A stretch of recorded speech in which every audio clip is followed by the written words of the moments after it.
Up guys, so today I'm going to be building my first ever PC and I just decided to put it on YouTube, so let's get into it. I went with the Ryzen 7 3700X.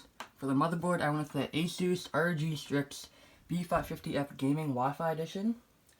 For the storage I went with the Western Digital Black M.2 of 1TB. For the RAM I went with the Corsair Vengeance Rgb Pro 32 gigs. And for the power supply I went with the Corsair 750 watt. I also got 2 additional NZXT RGB fans, and for the case, I went with the NZXT 8710i. This is what the CPU looks like. Look at all those pins. We got the motherboard open, and let's get the CPU in. So now we just got the CPU in. Look at that. And now let's install the RAM. And this is what the RAM looks like.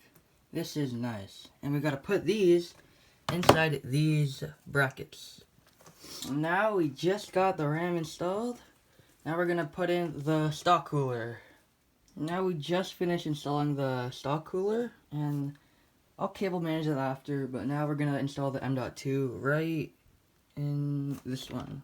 Alright, now I just installed the M.2, so we're gonna put the motherboard inside the case now. So I actually installed the power supply first in the case, so I just got it in, all the cables are here. So now I'm going to install the motherboard into the case now. Alright, so I installed the motherboard in the case, and I plugged in all the power supply cables to it, and front panel connectors, right, all there.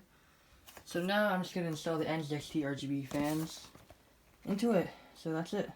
So I actually forgot to mention to you guys, but I actually don't have my graphics card right now, because right now there's like a graphics card shortage, but I'm looking to get an RTX 3060 Ti Founders Edition, so when I do get it, I'll make a video on it.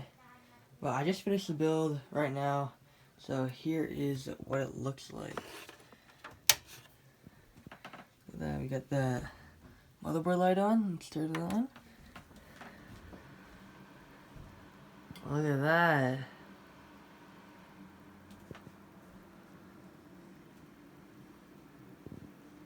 And yeah, that's it. Thanks for watching, guys.